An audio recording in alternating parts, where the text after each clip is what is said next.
Bismillahirrahmanirrahim. Assalamualaikum warahmatullahi wabarakatuh. Selamat pagi semuanya. Hari ini kita akan belajar gitu ya di mata kuliah NIFAS itu Askap Kebidanan NIFAS untuk mahasiswa transfer. Nah, itu judulnya adalah Asuhan Kebidanan pada NIFAS, di mana subtopiknya itu adalah pengawasan puerperium, di mana nanti topik-topik yang akan kita bahas itu ada 3 gitu ya. Langsung saja saya share untuk PowerPoint-nya.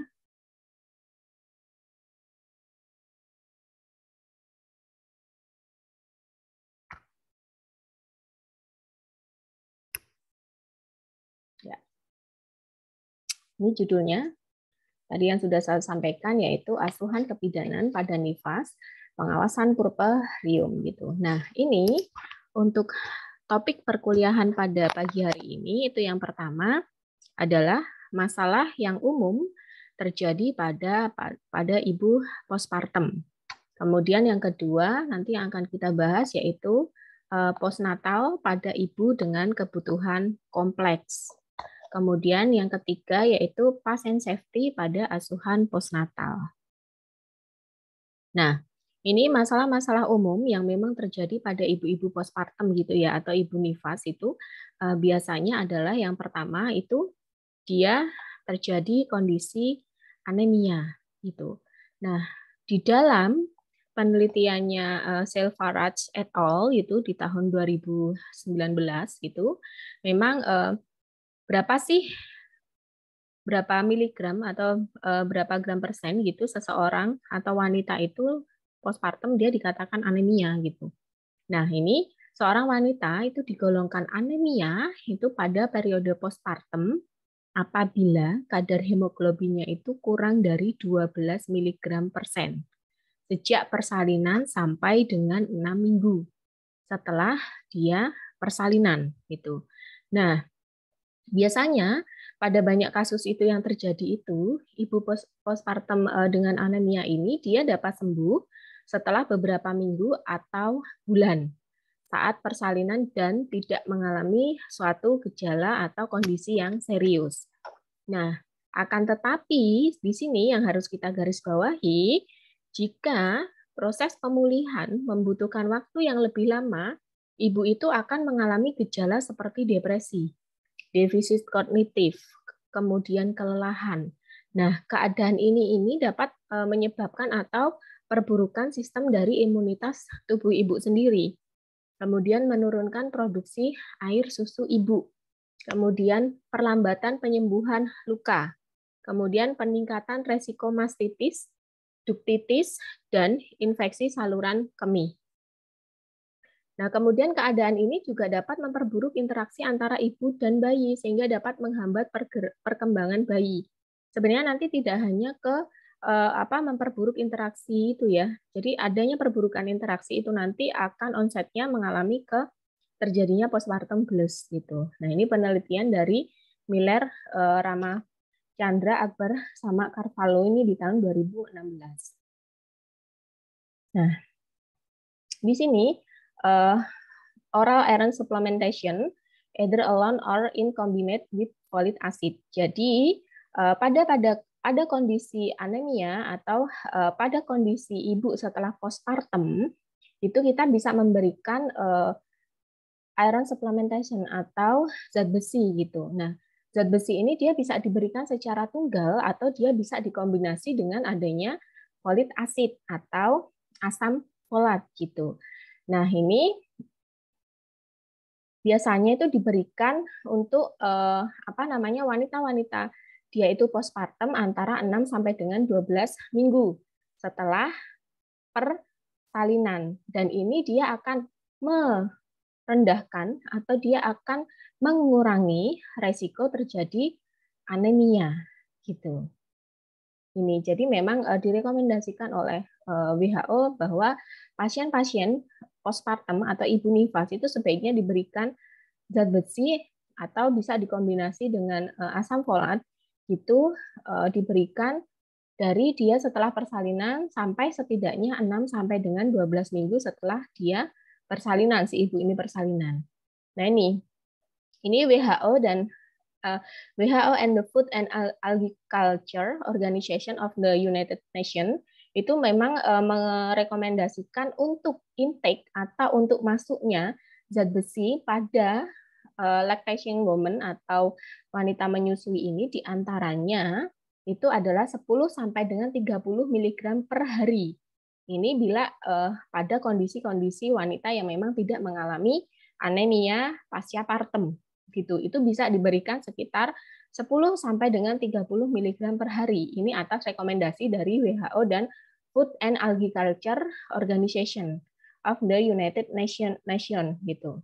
Ini diberikan rekomendasi sebanyak ini gitu. Nah, kemudian pada kasus-kasus tertentu dengan wanita yang didiagnosis anemia gitu, dia bisa ditreat atau dia bisa diberikan untuk pemberian iron atau zat besi itu sebanyak 120 mg elemen iron plus 400 mikrogram folik acid gitu. Sampai dengan kadar hemoglobinnya itu konsentrasi hemoglobin di dalam darahnya ini berangsur-angsur naik untuk menuju ke normal. Ini sumber dari WHO guideline gitu, iron supplementation in postpartum woman gitu. Jadi memang sebenarnya di kita pun juga ada aturan-aturan gitu ya dari pemerintah yang memang mewajibkan seorang tenaga kesehatan ataupun bidan gitu utamanya untuk memberikan zat besi selepas si ibu itu dia bersalin setidaknya sampai dengan 6 minggu sampai 12 minggu gitu. Kalau dia yang tidak teridentifikasi terjadi anemia, dia bisa diberikan itu tadi sehari dosisnya adalah 1 kali gitu. Setidaknya intake yang masuk itu 10 sampai dengan 30 mg per hari zat besi gitu ya. Tapi pada kondisi-kondisi semisal ditemukan anemia pada kasus-kasus semisal wanita ini pasca perdarahan atau terjadi ruptur uteri dan sebagainya, maka kan pasti darah yang keluar itu dia akan lebih banyak sehingga butuh asupan dari zat besi plus mungkin bisa dikasih zat besi bisa dikombinasikan dengan folik acid atau asam folat itu tadi sebanyak setidaknya maksimal 120 mg plus 400 mg folik acid sehingga bisa kita berikan dosis itu sehari minum 2 kali gitu ya untuk zat besi 2 sampai dengan 3 kali gitu pada kondisi-kondisi ibu dengan anemia postpartum gitu. Karena ini nanti seperti lingkaran setan gitu ya, onsetnya itu ataupun resultnya itu akan kemana-mana gitu dari hasil anemia. Semisal ibunya anemia tidak dimanajemen dengan baik, tidak good management gitu, kita tidak memperhatikan itu nanti onsetnya akan kemana-mana gitu. Jadi tadi dari anemia gitu ya, setelah anemia ibu itu kan pasti akan mengalami kelelahan karena seperti yang kita tahu bahwa hemoglobin itu dia akan membawa oksigen ke seluruh tubuh kita gitu, ke otak kita juga gitu. Sehingga kalau orang terjadi anemia pasti dia akan lelah gitu. Di samping lelah mungkin loadingnya untuk berpikir itu dia akan lambat gitu. Kemudian dia juga akan pada ibu-ibu dia dengan postpartum itu biasanya akan terjadi kondisi kurang tidur karena memang anak bayinya itu yang suka begadang kemudian menyusui malam itu akan memperburuk kondisi anemia ini gitu. Wes anemia ditambah kelelahan gitu yang memang ini adalah keadaan umum ibu setelah melahirkan gitu kemudian ditambah masalah-masalah umum yang terjadi pada ibu postpartum itu dia kurang tidur sehingga akan menyebabkan imunnya itu dia turun dan emosinya itu tidak stabil gitu. Dari sini ini outcome-nya itu dia akan mengalami ASI-nya itu berkurang.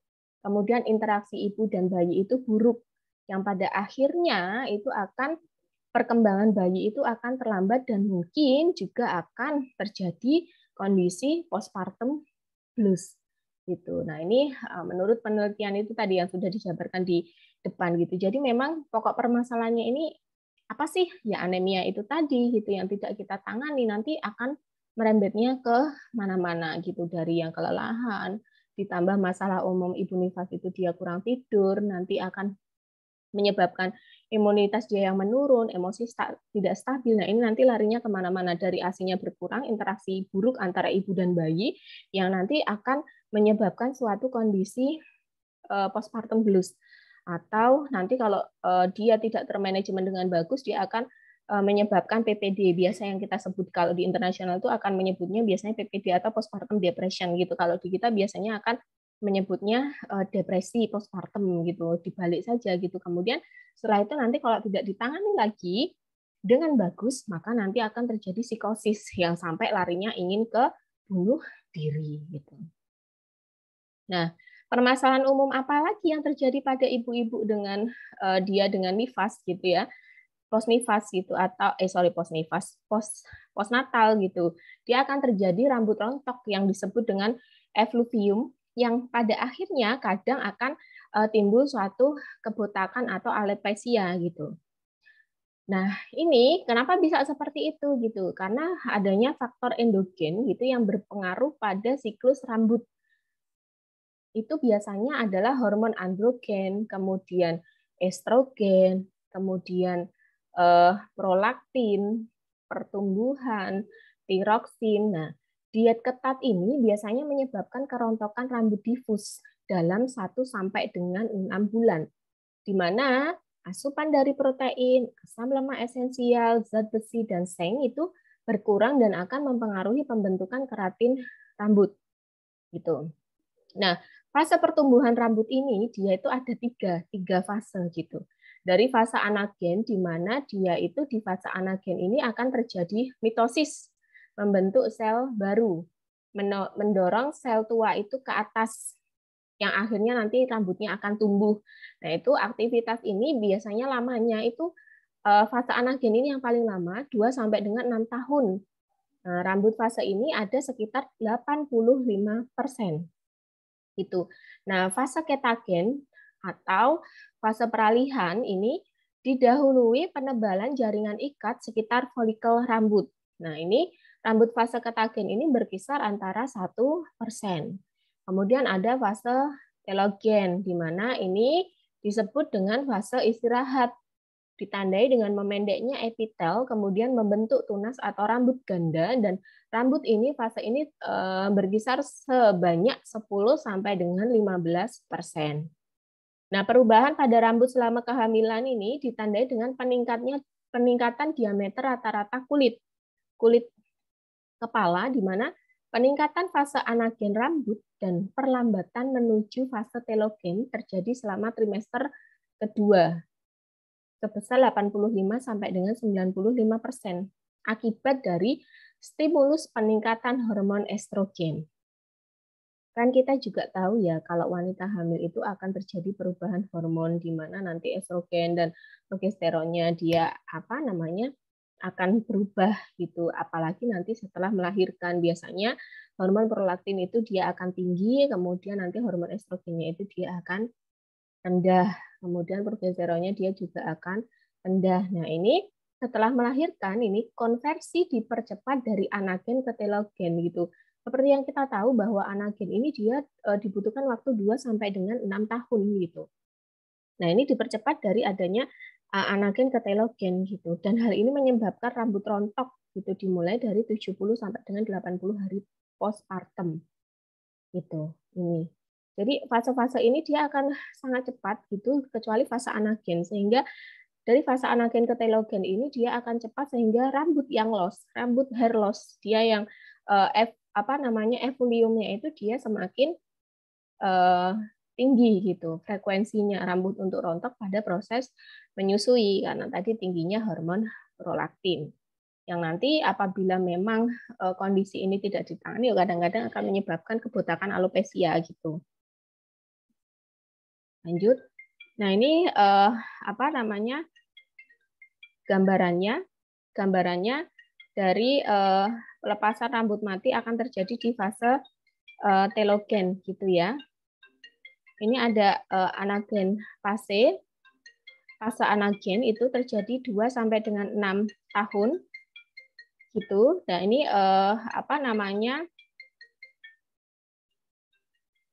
sebentar. Sebentar.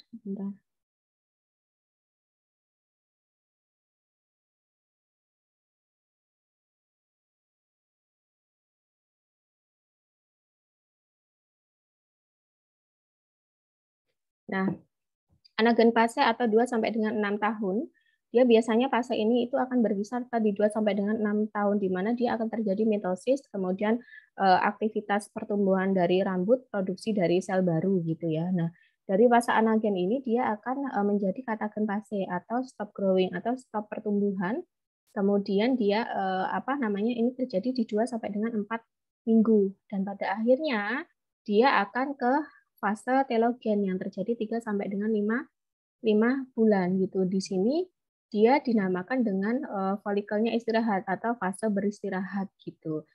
Nah, selanjutnya nanti akan terjadi kerontokan ini dan akan dimulai dengan anagen fase yang baru gitu. Nah, siklus start over ini rambutnya akan rontok gitu, kemudian akan ada new hair. Nah, pada fase ini itu anagen fasenya itu dia melambat pada fase-fase ibu-ibu yang nifas gitu ya, itu anagen fasenya itu dia melambat yang kemudian tapi dari anagen fase ke telogen fase ini dia sangat cepat sekali prosesnya sehingga hair loss-nya itu banyak yang tidak diimbangi dengan adanya tadi produksi sel baru gitu karena adanya perubahan hormon yang sangat-sangat signifikan gitu atau perubahan seperti hormon estrogen, progesteron, kemudian prolaktin itu yang menyebabkan fase-fase ini menjadi lebih lebih jaraknya lebih pendek. Kemudian ditambah dengan itu tadi apa namanya rambut cepat rontok gitu yang tidak diimbangi dengan anagen fase gitu. Lanjut kemudian yang biasa terjadi, umum masalah terjadi pada ibu nifas itu adalah perut terasa mulas ya. Memang harus kita terangkan kepada pasien. Nah, ini pentingnya selalu saya tekankan ke mahasiswa bahwa pasien sebelum pulang itu harus benar-benar diberikan KIE gitu. Karena orang awam itu pasti dia akan kebingungan gitu dengan keadaan dirinya. Pun tidak hanya orang awam, kita kadang tenaga kesehatan pun juga kalau sudah dihadapkan pada kondisi seperti itu, kadang diri kita sendiri loh ya, itu kadang akan mengalami suatu kondisi kebingungan, apalagi orang awam gitu ya. Nah ini, jadi KIE sebelum pulang pasien pada nifas itu harus diperhatikan gitu. Apalagi tentang pengeluaran ASI gitu. Itu yang paling penting kita tekankan ke pasien nifas sebelum pulang. Nah, ini perut mulas ini memang dibutuhkan gitu untuk proses involusio gitu. Involusio uteri untuk pemulihan uteri eh, secara normal lagi seperti sebelum dia dia hamil gitu ya. Kemudian hemoroid ini dia itu akan diperparah apalagi di TM3 gitu. Dia biasanya akan muncul hemoroid, kemudian apalagi nanti pada saat proses persalinan itu dia akan mengejang, kadang hemoroid ini akan keluar pada ibu-ibu yang mungkin masih G1, G2 itu kadang hemoroidnya itu dia akan masuk kembali gitu. Cuman kalau misalnya pada ibu-ibu itu dia yang memang dari sebelum hamil dia sudah hemoroid, nah ini biasanya akan masuk kembali hemoroidnya itu akan susah gitu ya. Nah, biasanya juga akan mengalami suatu sembelit atau konstipasi. Sebenarnya sembelit atau konstipasi ini karena memang adanya feeling pada ibunya bahwa aduh ini dijahit kalau saya pup itu nanti pasti akan nyeri. Kemudian kalau saya pup nanti saya takut gitu kalau jahitannya dia akan lepas. Nah, ini kondisi-kondisi ini yang kadang menyebabkan suatu kondisi sembelit atau konstipasi itu karena ibunya menahan diri untuk tidak pup gitu. Yang pada akhirnya akan menyebabkan suatu sembelit konstipasi. Nah, ditambah lagi dengan kondisi feeling si ibunya itu yang takut untuk BAB gitu, ditambah lagi dengan mungkin asupan yang kurang serat gitu. Nah, itu akan memperparah kondisi sembelit atau konstipasi gitu. Nah, asuhan postnatal pada ibu dengan kebutuhan kompleks.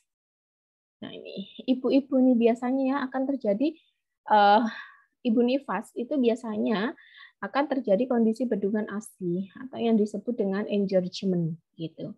Bendungan ASI atau pembengkakan payudara adalah bendungan yang terjadi pada kelenjar payudara karena ekspansi dan tekanan dari produksi dan penampungan ASI. Nah, ini tadi biasanya dia akan terjadi bendungan ASI karena di hari-hari setelah melahirkan itu biasanya dia sekitar 3 sampai dengan 4 hari itu biasanya ASI itu akan terproduksi secara banyak gitu ya. Sehingga mulai itu ductus-ductus memproduksi, kemudian ductus-ductus dia mulai mengembang karena diisi dengan sinus ductus, itu nanti akan diisi dengan apa namanya ASI, kemudian akan menyebabkan ekspansi dan terjadi penampungan ASI.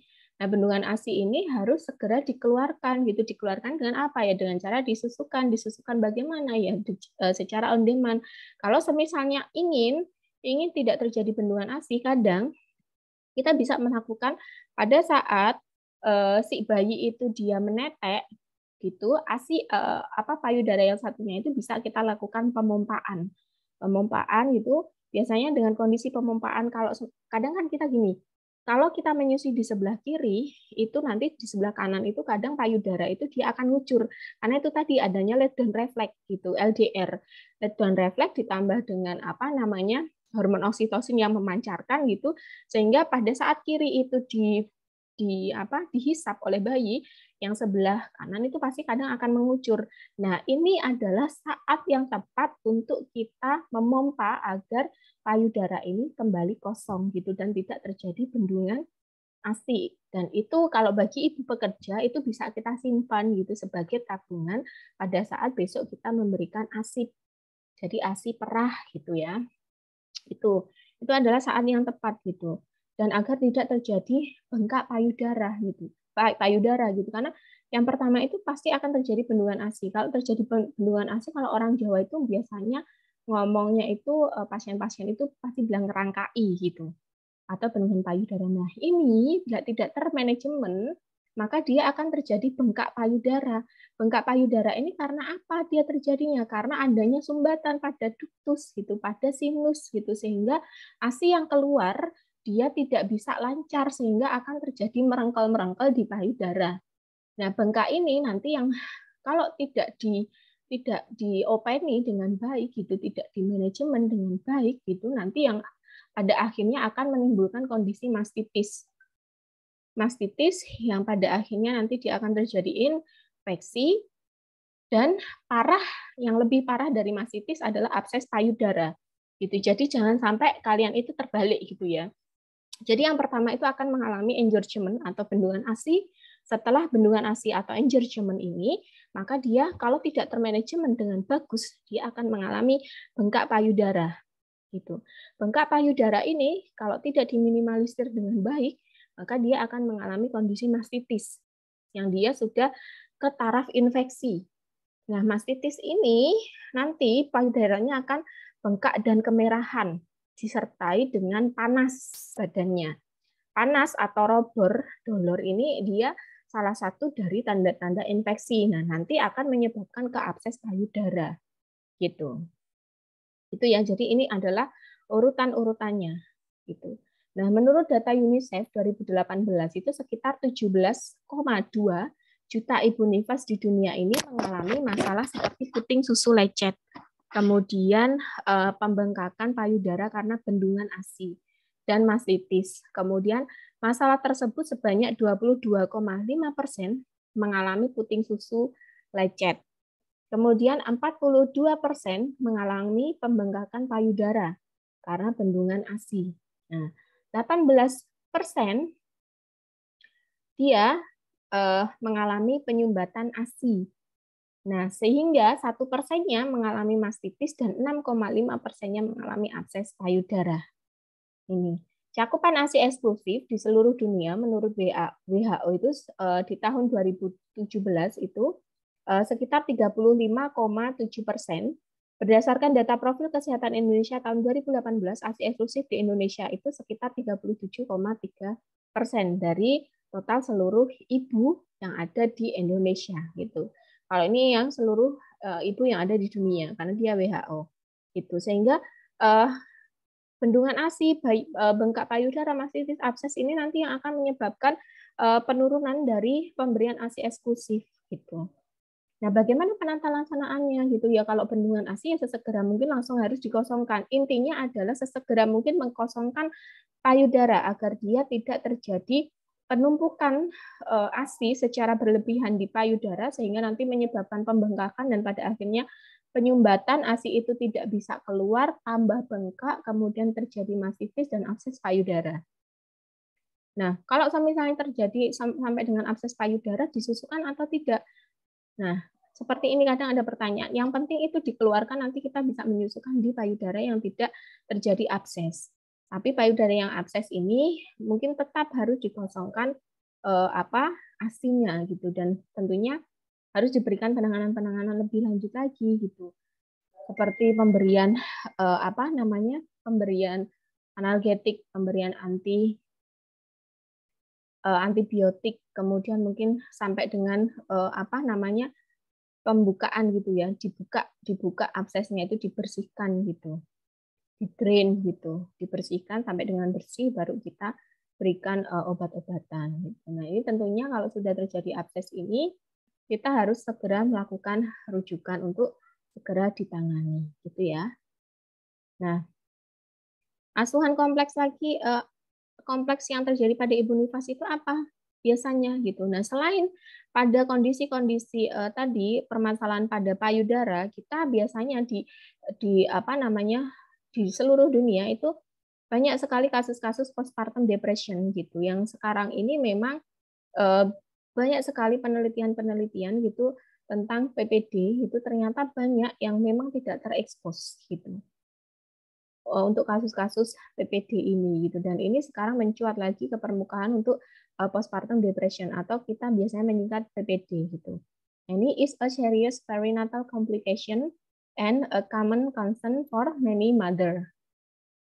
Ini WHO melaporkan untuk perkembangan dari seluruh country atau negara itu sekitar 19,8% dari pregnant woman itu dia berkembang menjadi depression setelah melahirkan. Gitu. Jadi kasus-kasus PPD itu di seluruh dunia ada 19,8%. Nah, ini postpartum psychiatric disorder subclass. Jadi ini ada kelas-kelasnya. Itu tadi yang pertama biasanya kalau di luar negeri itu penyebutnya adalah adjustment reaction with depression mood.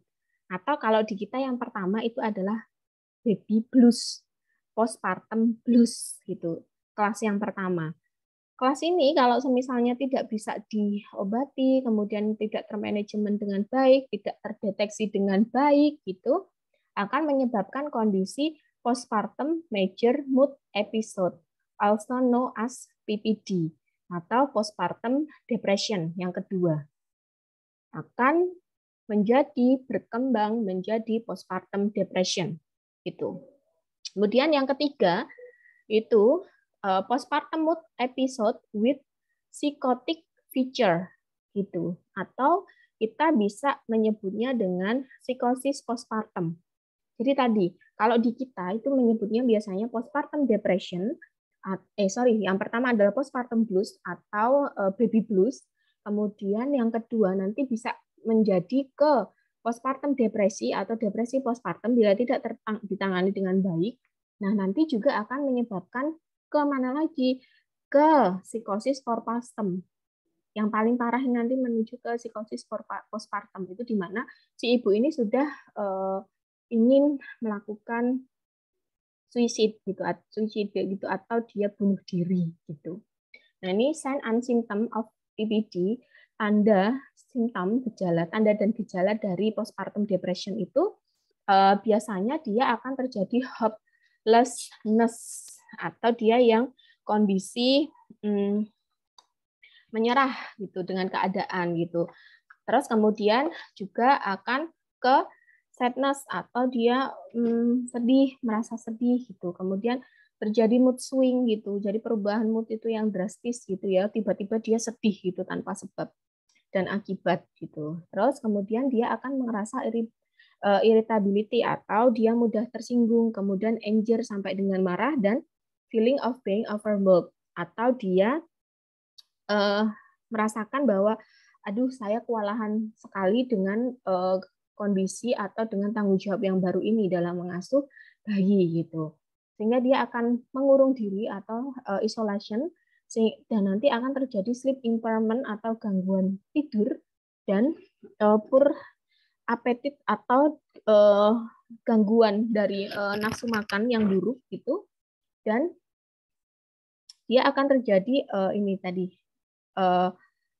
inability to concentrate or make decision, akan terjadi ketidakmampuan untuk berkonsentrasi gitu ya, dan juga kebingungan dalam membuat keputusan gitu. Terus kemudian loss of interest in pleasurable activity, malas beraktivitas apa-apa, kemudian disinterest in caring for the baby, dia sudah mulai tidak merasa senang dengan kehadiran bayinya gitu. Terus kemudian ada difficulty maintaining relationship itu. Dia merasa, aduh, aku kok ditinggal sendiri ya, aku kok pada posisi ini tidak ada yang memperhatikan aku ya gitu. Sampai dengan ke physical pain and muscle access, atau nyeri fisik, jadi tubuhnya itu rasanya capek-capek, dan juga muscle access atau nyeri otot gitu, yang menyebabkan dia merasa tubuhnya itu sangat-sangat capek gitu ya. Itu, nah ini dikutip dari Wilder Kluwer Health, ini postpartum depression atau beyond the baby blues itu tadi. Jadi tadi sedikit saya singgung lagi, saya tekankan bahwa tingkatan dari disorder atau gangguan kejiwaan itu yang pertama postpartum baby blues gitu, atau postpartum blues gitu. Yang kedua nanti akan menjadi ke PPD atau postpartum depression. Kalau tidak ditangani lagi akan menjadi ke psikosis yang dia sudah hampir mau bunuh diri. Kalau PPD ini dia sudah hilang interest ke bayinya, sudah tidak mau menyusui, sudah mengurung diri dan sebagainya gitu. Ini terus kemudian key point-nya itu apa gitu. Jadi kalau di kita gitu kan, di sini kan kalau di luar negeri ya ini ya, mother typically go to their first postpartum follow-up visit at 6 weeks after delivery. Nah, tapi kalau di kita itu kan sudah ada kunjungan ya, ke F1, ke F2, ke F3, ke F4 itu yang itu sudah harus bisa kita identifikasi adanya kondisi-kondisi yang mengarah ke postpartum blues gitu, sehingga kalau semisalnya ada lagi kondisi yang kok tidak bisa diatasi ya, nanti mengarah ke postpartum depresi ya. Nah, ini nanti akan bisa segera teridentifikasi, kemudian akan segera bisa kita rujuk gitu, mungkin ke psikolog, ke psikiater gitu, sehingga akan lebih cepat mendapatkan penanganan gitu. Jadi dari keterangan ini itu kalau dari keterangan ini ya, yang di key points-nya ini berdasarkan guidance-nya itu, ibu itu biasanya kunjungan tindak lanjut postpartum pertamanya itu dia 6 minggu. Jika ibu beresiko untuk postpartum depression, itu harus dijadwalkan lebih, idealnya itu lebih cepat, 2 sampai dengan 3 minggu setelah bersalin gitu ya. Nah, dan ibu ini itu harus dievaluasi untuk PPD-nya gitu. Jadi kita harus mengevaluasi ini ada nggak terjadi PPD gitu. Nah, PPD ini dia bisa berkembang gitu dalam waktu sekitar 1 tahun setelah si ibu ini melahirkan. Nah, resiko tinggi itu sekitar 4 minggu. Nih, approximately 4 minggu postpartum gitu. Sehingga perencanaan awal dan identifikasi awal akan bisa mengidentifikasi adanya PPD. Sehingga bisa merujuk untuk mendapatkan Mendapatkan tadi perawatan yang tepat. Nah, ini adalah anjurannya seperti itu gitu. Cuman kan kita bisa, kalau di tempat kita itu kan ada KF1, KF2, KF3, KF4. Nah, selama itu kita bisa melakukan deteksi dini untuk terjadinya PPD ini gitu. Nah, ini did you know gitu ya. Prolactin level remain elevated in breastfeeding women through the course of lactation gitu. Jadi yang seperti yang kita ketahui bahwa peningkatan hormon level dari prolaktin ini dia tinggi pada wanita-wanita yang menyusui. Gitu. Breastfeeding woman course lactation gitu ya. Nah, Prolaktin ini dia bisa memberikan efek relaksasi, kemudian efek menenangkan bagi ibu-ibu yang menyusui. Jadi memang hormon-hormon prolaktin ini dia lebih bisa apa namanya membuat ibu itu menjadi lebih tenang, kemudian dia lebih kalem, cooling down gitu. Terus kemudian di sini ada penelitian gitu ya, evidence suggest that breastfeeding atau ibu yang memberikan ASI eksklusif kemungkinan terjadi atau kemungkinan bisa terlindungi dari pengembangan atau perkembangan dari PPD gitu dibanding dengan ibu-ibu yang memberikan susu formula gitu. Jadi di penelitian ini yang kita tahu bahwa kalau ibu menyusui itu dia hormon prolaktinnya akan tinggi. Hormon prolaktin yang tinggi itu dia bisa menyebabkan efek relaksasi pada tubuh ibu dan juga efek kalem atau efek tenang, menenangkan hati ibu gitu ya. Sehingga evidence base yang ada, penelitian-penelitian yang ada ini ternyata ibu-ibu yang dia memberikan breastfeeding atau memberikan ASI eksklusif ini kejadian dari kasus PPD ini dia lebih rendah daripada ibu-ibu yang dia memberikan susu formula gitu ya. Menurut keterangan ini di postpartum depression beyond the baby blues gitu. Lanjut. Ini perdarahan postpartum. Perdarahan postpartum primer atau dini early postpartum hemorrhage ini perdarahan yang terjadi dalam 24 jam pertama. Penyebabnya utamanya itu adalah atonia, kemudian retensio plasenta, sisa plasenta, dan robekan jalan lahir. Nah, ini banyaknya terjadi pada 2 jam pertama postpartum. Kemudian perdarahan postpartum sekunder atau lambat atau postpartum hemorrhage itu perdarahan yang terjadi setelah 24 jam pertama. Penyebab utamanya adalah robekan jalan lahir dan sisa plasenta atau membran. Nah, ini penyebab dari dua-duanya ini bisa kita simpulkan bahwa terjadi atonia uteri, retensio plasenta, res plasenta, dan robekan jalan lahir. Nah, biasanya yang susah terdeteksi itu adalah robekan jalan lahir yang ada di mungkin porsio itu. Itu perdarahannya itu dia lambat, tapi dia konsisten dan tetap itu yang akan menyebabkan apa namanya darah itu kadang dia berkurang. Jadi kadang Bu sursuran enggak gitu. Pasiennya itu merasakan keluar sih Bu sursuran. Kemudian kita cek, oh kok uterusnya itu dia apa namanya kontraksinya oke, bagus. Berarti kita harus menyisihkan adanya mungkin sisa plasenta, adanya mungkin apa namanya atonia uteri dan sebagainya, kita harus langsung berpikir bahwa ini uterusnya itu dia berkontraksinya bagus. Kalau uterus kontraksinya bagus itu berarti tidak ada tisu atau tidak ada jaringan di dalam rahim itu di dalam uterus, sehingga mungkin kemungkinan besar ini perdarahan ini terjadi karena adanya robekan pada jalan lahir yang kita tidak tahu, tidak bisa kita lihat pada saat kasat mata, dan mungkin bisa kita lihat kalau menggunakan spekulum gitu, kita lihat gitu spekulum SIM itu kita lihat lagi, oh semisal terjadi di situ robekan jalan lahir, ya sudah secepatnya harus kita rujuk untuk dilakukan penjahitan. Gitu. Nah, ini patient safety pada asuhan postnatal. Nah, dasar dari patient safety ini adalah suatu sistem atau upaya yang membuat asuhan pasien itu menjadi lebih aman, sehingga mencegah terjadinya cedera yang disebabkan oleh kesalahan akibat melaksanakan tindakan atau tidak mengambil tindakan yang seharusnya diambil gitu. Jadi hati-hati gitu sekarang itu kita ya.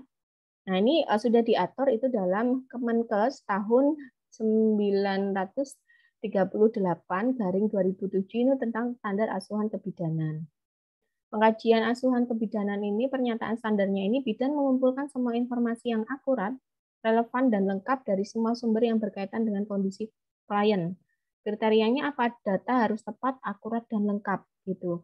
Terdiri dari data subjektif, hasil anamnesa, biodata, keluhan utama, riwayat obstetri, riwayat kesehatan, dan latar belakang sosial budaya. Terus kemudian adanya data objektif atau hasil pemeriksaan fisik, psikologis, dan pemeriksaan penunjang.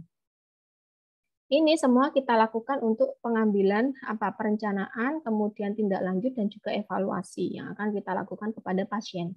Perumusan diagnosa dan atau masalah kebidanannya, pernyataan standarnya ini, bidan menganalisa data yang diperoleh pada saat pengkajian, menginterpretasikannya secara akurat logis untuk menegakkan diagnosa dan masalah kebidanan yang tepat, kemudian kriteria perumusan diagnosa atau masalah kebidanan, ini jelas diambil dari ini tadi, data pengkajian.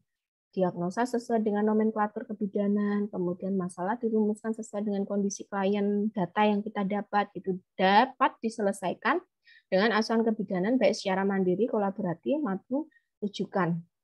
Kebijakannya, nah ini tadi, identifikasi yang dilakukan sebelum tindakan, identifikasi pasien terdiri dari nama lengkap, dokumen rekam medis, kemudian data identitas pada pasien itu tertulis harus dituliskan pada gelang pasien, kartu identitas berobat, dan data identitas pada foto diri pasien gitu. Nah, penanda tambahan pada gelang dan fungsinya mungkin ibu-ibu yang mempunyai klinik sendiri itu kan sekarang harus ada akreditasi klinik gitu ya. Mungkin bisa ditambahkan dengan SOP ini gitu. Jadi kayak merah itu ada alergi, kuning itu ada resiko tinggi jatuh, tinggi dan sedang, ungu itu do not resuscitate gitu ya. Kemudian hal khusus identifikasi ibu dan bayi baru lahir, identifikasi sampel laboratorium. Ini contoh-contohnya gelang. Pasti kalian sudah sering melihat itu di rumah sakit ataupun di klinik-klinik tempat persalinan gitu. Ini kartu identitas berobat, foto diri bila ada, kemudian anak-anak nama lengkap. Ini takut nanti kalau misalnya pada saat dirawat di ruangan itu tidak ada gelangnya sebagai identitas nanti tertukar gitu ya. Kemudian tapi sekarang sudah jarang sekali hal itu terjadi karena sudah ada protap ini tadi gitu ya. Terus identifikasi pasien dan penanda tambahan tadi. Semisal ada alergi, semisal ini risiko jatuh, kemudian ini DNR dan sebagainya. Nah, identifikasi bayi baru lahir dan ibu baru melahirkan itu identitas ibu sebelum melahirkan, nama ibu, nomor rekam medis, identifikasi bayi sebelum bayi didaftarkan sebagai pasien rumah sakit, nama bayi, kemudian nomor rekam medis, kemudian identitas ibu dan bayi setelah bayi didaftarkan sebagai pasien rumah sakit, nama bayi dan rekam medis pasien. Cek silang identitas ibu dan bayi. Setiap pergantian jaga, bayi akan dipindahkan dari kamar bersalin ke IBS atau IBS, kemudian transfer internal dan eksternal. Prosedur yang perlu pemisahan antara ibu dan bayi ini harus dicek silang, identifikasi silang, kemudian pemberian botol yang berisi ASI ibu.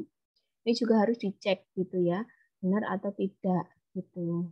Jadi ya di botolnya itu dituliskan ini botol milik siapa, di baginya ini juga dituliskan gelangnya agar tidak terjadi kesalahan itu tadi.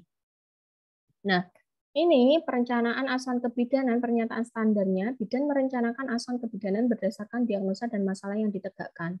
Kriteria perencanaannya, rencana tindakan disusun berdasarkan prioritas masalah dan kondisi klien. Tindakan segera, tindakan antisipasi, dan asuhan secara komprehensif. Pasti ibu-ibu sekalian di sini sudah sangat-sangat lihai sekali untuk hal-hal seperti ini, apalagi dalam kondisi perujukan pasien gitu ya. Kemudian melibatkan klien atau pasien dan atau keluarga, kemudian mempertimbangkan kondisi psikologi dan sosial budaya klien atau keluarga, memilih tindakan yang aman sesuai kondisi dan kebutuhan klien berdasarkan evidence base dan memastikan bahwa asuhan yang diberikan bermanfaat untuk klien. Kemudian mempertimbangkan kebijakan dan peraturan yang berlaku, sumber daya, serta fasilitas yang ada. Implementasi asuhan kebidanannya, pernyataan standarnya, bidan melaksanakan rencana asuhan kebidanan secara komprehensif, efektif, efisien, dan aman berdasarkan evidence base kepada klien, gitu ya, pasien dalam bentuk promotif, preventif, kuratif, rehabilitatif, yang dilaksanakan secara mandiri, kolaboratif, dan juga rujukan. Kriterianya ya memperhatikan keunikan klien sebagai makhluk biopsikososial spiritual. Setiap tindakan asuhan harus mendapatkan persetujuan dari klien, melaksanakan tindakan asuhan berdasarkan evidence base, melibatkan klien atau pasien dalam setiap tindakan, menjaga privasi klien, melaksanakan prinsip pencegahan infeksi, dan mengikuti perkembangan kondisi klien secara berkesinambungan, menggunakan sumber daya, sarana, dan fasilitas, melakukan tindakan sesuai standar, dan mencatat semua tindakan yang harus dilakukan. Nah, ini contoh perencanaannya. Contoh perencanaannya, ibu hamil pertama 35 minggu, perdarahan berulang dan banyak, tidak ada mules denyut jantung janin 145 kali per menit, tinggi fundus uteri 33 cm, presentasi kepala tekanan darah 110/70. Diagnosanya G1P0AA0, hamil 35 minggu, perdarahan antepartum, kondisi janin dan ibu baik. Tindakan antisipasi, langsung pasang infus, antisipasi adanya shock, tidak melakukan pemeriksaan dalam. Ini dan harus segera kita rujuk kalau misalnya kita ada di tingkat fasilitas primer gitu ya. Ini contoh perencanaannya. Tindakan segera yang perlu dilakukan kasus perdarahan karena atonia uteri, contohnya ya, yaitu masas, kemudian pemberian uterotonika, kompresi bimanual, rujuk atau kolaboratif. Kemudian contoh yang 3, tindakan segera pada perdarahan antepartum, observasi perdarahan dan tanda vital, observasi DDG, rujuk atau kolaborasi. Nah, ini apa namanya, komunikasi efektif gitu. Pasien safety salah satunya adalah kita harus mengkomunikasikan secara baik bagus kepada pasien gitu ya. Order melalui verbal atau telepon dan laporan hasil tes yang bersifat kritis atau emergensi. Penerimaan order obat hendaknya mengulang nama dan obat dan juga mengejanya kembali gitu, karena biasanya spelling dari ejaan obat itu hampir sama gitu ya. Kemudian menghindari penggunaan singkatan untuk mengurangi resikonya kesalahan membaca atau kesalahan dalam menyimpulkan gitu. Penerima order mencatat tanggal, waktu, dan tanda tangan. Pemberi order secara lisan harus membubuhi tanda tangan pada lembar catatan. Kemudian tidak menerima voicemail order, hendaknya petugas harus menerima order langsung. Kemudian mengupayakan order secara tertulis, memperbaiki komunikasi dengan teknik SBAR. Situation, background, assessment, dan recommendation. Situation, kondisi terkini yang terjadi pada pasien. Background adalah informasi penting apa yang berhubungan dengan kondisi pasien terkini, itu sehingga kita bisa obat ini benar nggak ya, gitu. Terus kemudian assessment, hasil pengkajian kondisi pasien terkini, dan recommendation, apa yang perlu dilakukan untuk mengatasi sebuah masalah. Nah, keamanan medication ini memelihara komunikasi secara akurat tentang informasi obat-obatan pasien, kemudian melakukan asesmen tertulis obat-obatan pasien yang dibawa dari luar rumah sakit. Pemberian obat ini, cek instruksi dokter, harus benar obat, benar dosis, benar cara, benar waktu, benar orang. Cek alergi obat itu tadi, sehingga harus ada tanda-tanda itu tadi, tanda-tanda tambahan itu tadi, oh ini alergi obat dan sebagainya. Jelaskan tujuan dan efek samping, catat atau dokumentasi setelah kita melakukan pemberian obat, kerjakan sesuai dengan SOP, cek untuk reaksi obat, monitor pasien, dan update catatan obat. Pisahkan nama obat yang mirip, kemasan obat yang mirip ini harus dipisahkan agar menghindari terjadinya human error gitu. Terus didik pasien dan keluarga untuk mengenali obat, kegunaan obat, cara pakai obat, kemudian waktu penggunaan obat, agar kalau misalnya terjadi kelupaan untuk meminum dan sebagainya, pasien itu bisa saling mengingatkan antara pasien dengan petugas kesehatan. Jadi open mind, open komunikasi, dan juga open relationship-nya dengan pasien gitu. Terus dalam Kemenkes ini juga evaluasi asuhan kebidanan, pernyataan selandaran, bidan melakukan evaluasi secara sistematis dan berkesinambungan untuk melihat efektivitas dari asuhan yang sudah diberikan sesuai dengan perubahan perkembangan kondisi klien. Kriteria evaluasi asuhan kebidanannya, penilaian dilakukan segera setelah selesai melaksanakan asuhan sesuai dengan kondisi klien. Kemudian hasil evaluasi segera dicatat dan dikomunikasikan pada klien dan keluarga. Evaluasi dilakukan sesuai dengan standar, hasil evaluasi tindak lanjut sesuai dengan kondisi klien atau pasien. Note, keberhasilan suatu asuhan ditandai adanya perubahan, bukan hanya pada gejala tetapi pada penyebab masalah. Itu. Nah, pencatatan asuhan kebidanan ini, pernyataan standarnya, bidan melakukan pencatatan secara lengkap, akurat, singkat, dan jelas mengenai keadaan atau kejadian yang ditemukan dan dilakukan dalam memberikan asuhan kebidanan. Kemudian kriteria pencatatan asuhan kebidanan, pencatatan dilakukan segera setelah melaksanakan asuhan pada formulir yang tersedia, kemudian ditulis dalam bentuk catatan perkembangan SOAP. Nah ini pasti sudah tahu semua ya. Nah ini intervensi, meningkatkan deteksi dini, kuantitas dan kualitas pelayanan ANC minimal 6 kali pemeriksaan ANC dengan pendekatan 10T. Rekomendasinya, deteksi dini potensi resiko sejak awal kehamilan merupakan manajemen resiko untuk mengurangi morbiditas dan mortalitas ibu dan bayi. Kemudian frekuensi pelayanan ANC mendekati rekomendasi WHO yaitu 6 kali minimal, 2 kali oleh dokter. Idealnya minimal 8 kali untuk memeriksa risiko ibu hamil, deteksi penyakit penyerta dan kelainan pada janin, dan merencanakan persalinan sehat. Sudah, jadi ini ya, idealnya minimal ya 8 kali, 6 kali minimal, 2 kali oleh dokter. Pemberian suplemen, tablet tambah darah, dan asam folat untuk mencegah anemia sepsis ini. Ini kalau untuk persalinan, konsepnya kemana ya? Ke nifas tadi, agar dia tidak terjadi anemia yang lebih parah.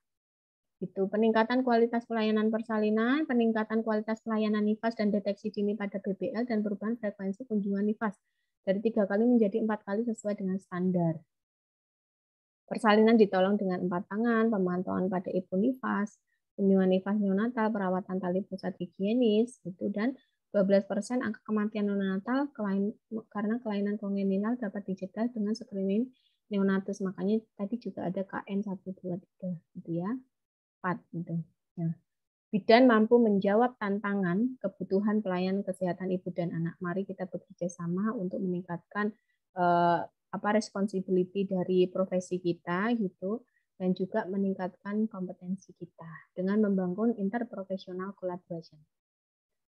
Nih, bidan dapat memenuhi kebutuhan asuhan kebidanan dalam konteks interprofessional collaboration. Nah, kesimpulannya, peran IBI dalam peningkatan keselamatan pasien, langkah-langkahnya itu yaitu praktek sesuai standar.